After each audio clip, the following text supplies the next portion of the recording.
Hi, my name is Mrs. Holdeman. I'm a 5th grade teacher here at Lincoln. I teach hybrid, and I'm going to be reading chapters 26 through 30 in our story, Saving Winslow. Chapter 26 starts on page 90. It's called Winslow, Winslow. One morning, when Louie went out to open the pen to feed Winslow before going to school, the pen was empty and the gate was open. Did I forget to close it? Louie wondered.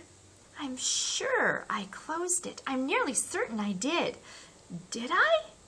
He dashed down the street and through the backyards calling for the donkey. Winslow! Winslow! His parents and Mac joined in the search. All along the street were calls of Winslow! Winslow! As they ducked in and out of driveways and poked in bushes. No Winslow. No sign of him. No sound of him. I can't go to school, Louie told his parents, but we have to go to work. Fine, but I have to stay and look for Winslow. Mac said, I'll stay too. Louie and I can both look for Winslow. And if we find him, when we find him, Louie corrected. Okay, when we find him, then we'll go to school. They returned to the pen to see if the donkey had left a trail of any kind. But other than normal patches of scuffed earth where Winslow and Louie frequently walked, nothing seemed out of the ordinary. I hope he didn't wander into the road, Mac said. Don't think it. Maybe he's asleep in someone's garden. And so they searched up and down the street, up and down driveways, crossing backyards and front yards, their calls for Winslow bringing neighbors to their windows and doors. You lose your donkey? Haven't you seen any donkey around today? Who's Winslow? Is Winslow your dog? Louie ran to the next block, and the next and the next. He called for Winslow louder and louder. Drivers asked if he was okay. Grandmothers came to their doors, peering out at this boy running through the neighborhood. Must have lost his dog. My dog used to get out all the time. I bet he's got a dog like that. Louie felt increasingly desperate. He begged the air, Please, please, Winslow, please, where are you? He tried to imagine where Winslow might go. He could be wandering around, lost and afraid. Louie had a sudden image of sledding down the hill with Winslow and being tickled by his ears. The sledding hill! The snow would be long gone, and the hill would be grassy. But maybe, Winslow had wandered that far. And so Louie went in that direction. He was tired now. He could barely breathe, his insides so full of fear and worry and pain. He could not imagine losing Winslow. He did not want to let his thoughts go there. He rounded the corner of the road and something caught his eye as he glanced up to the top of the hill. Something or someone was up there. The sun was behind it, and in the glare, all Louie could see was an odd, lumpy shape. Chapter 27, The Bear. Once, when Louie was 4 or 5 years old, he had an encounter with a bear. He was outside in the yard when he spotted the bear looking beside the oak tree near the garage. He wanted to scream, but could not. No sound would come out of his mouth. He wanted to run, but could not. His legs were numb. His arms were numb. He could not move. It was windy. Branches were whipping back and forth, twigs snapping. The bear moved closer to the tree. Help! Louie tried to shout, Help! But he could only hear the scream in his head. Maybe if I play dead, the bear will leave me alone. Maybe it will go away. Louie slowly lowered himself to the ground and curled into a ball. He held as still as he could. His arm itched, but he could not scratch it. He needed to cough, but dared not. The wind blew, and the bear was still there, inching closer to the tree. Louie lay still for a long time, so long that he fell asleep. He was awakened by the bear pawing at his shoulder. No! Louie shouted, No, please, no! And this time the words came out of his mouth. And when he opened his eyes, he saw not a bear, but his brother, Gus, nudging him. "What's the matter with you?" Gus asked. "It's only me. You fall asleep out here?" Louis looked around, searching for the bear. "There!" he shouted. "Watch out! There's a bear!" Gus followed Louis' stare and then slowly moved toward the bear. "No, Gus, don't!" And Gus continued across the yard. Louis grabbed his arm and tried to pull him back. "Gus, don't!" But Gus kept going, and when he reached the bear, he lifted it up and turned to face Louis. This is your bear?" He was holding a puffy brown jacket. "It's probably Max," Gus said. "He's always leaving stuff here." Louis was so relieved that he thought he would faint, but he was also embarrassed. He'd been afraid of a jacket. "Don't tell Mom or Dad," Louis said. "I won't," Gus agreed.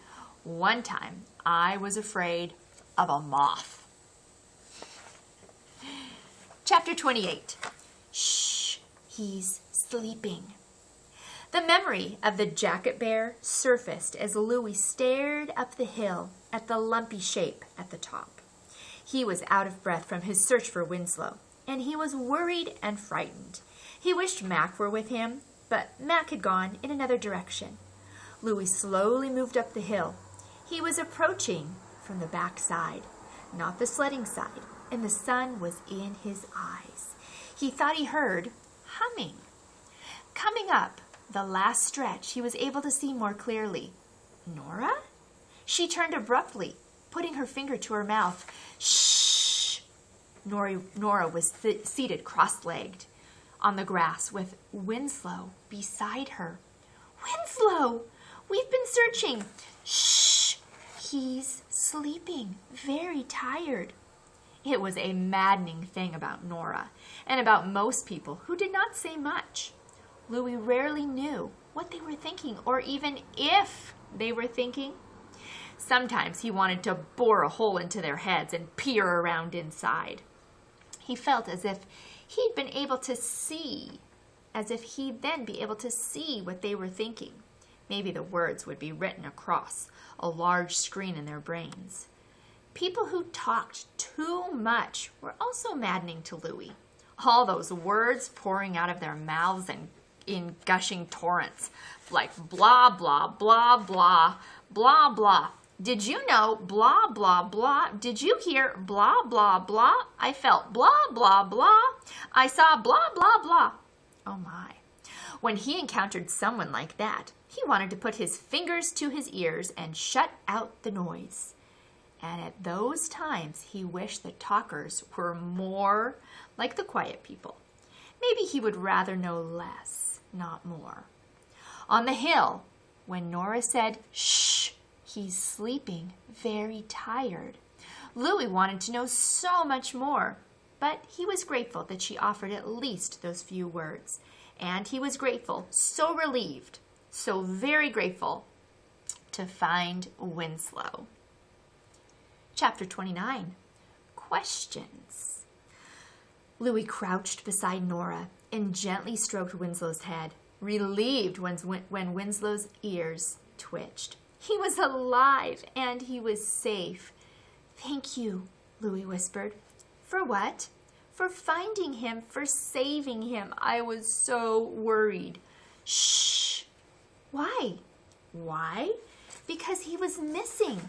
And I thought he was lost or hurt. He could have been run over or fallen in the creek or—" "Shh."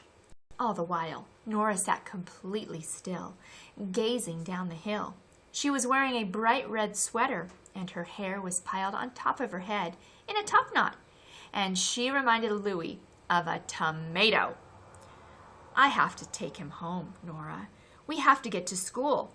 Winslow woke, blinked, turned from Nora to Louis, and flapped his lips. "You woke him up." "We can't sit here all day." "I guess not."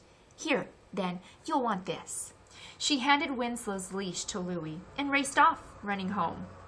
It wasn't until Louis reached his own house, opened Winslow's pen, removed his leash, and went to hang hang it up on the hook that he thought, how did Nora get Winslow's leash? Louie was eager to see Nora at school and find out where and when she had found Winslow. But she was not in the cafeteria at lunchtime, and he did not see her among the crowds of students leaving after school. When he arrived home, Mac was kneeling in Winslow's pen, talking to him. But as soon as Winslow sensed Louie approaching, he waggled his ears and let out a gurgling ee-er-ah. Winslow buried his muzzle in Louie's stomach and munched on his sweater. I wonder when and how he got out, Mac said. I'm not sure when, Louie said, but I think I left the gate unlatched. I must have. He was too embarrassed to admit.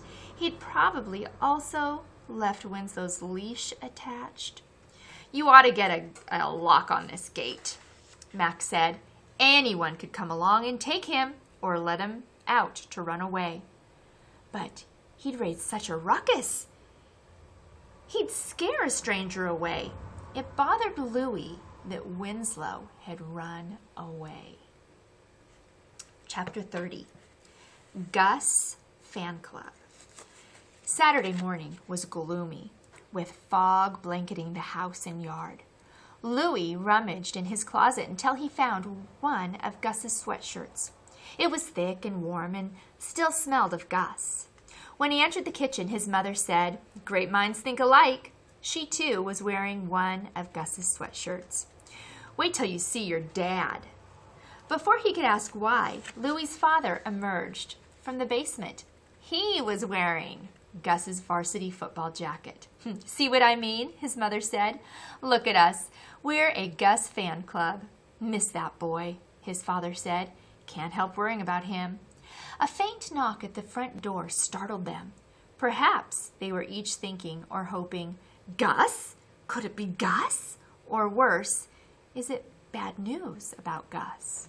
It was Nora, huddled in a bright yellow rain jacket with a hood pulled up over her hair. Her face was so small within. "I was just walking," she said. "Oh, do you want to come in?" "No, well, I don't know." "We're eating breakfast. Want some?"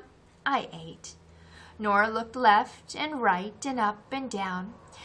"Maybe I'll go check on Winslow. That okay?" "I'll come with you. Show you where his food is. You can feed him if you want." Winslow hopped onto the bale of hay, onto the hay bale, and then into the air and flung himself against Nora and Louie, hopping and wagging his tail and flicking his ears. He nibbled their sleeves. "He's the funniest thing, isn't he?" Louie said.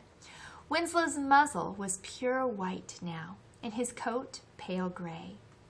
Down his spine was a darker stripe, and across his shoulders lay another dark stripe, making it seem as if he were wearing a cross. He wiggled and wobbled and darted here and there, between their legs, up onto the hay bale, leaping down again. "I didn't see you at school yesterday," Louie said. "Oh, I wanted to ask you about finding Winslow. You had his leash? You didn't want him walking around these roads without it, did you?" "No, but how did you get his leash in the first place?" "You silly, it was right there on that hook in the pen."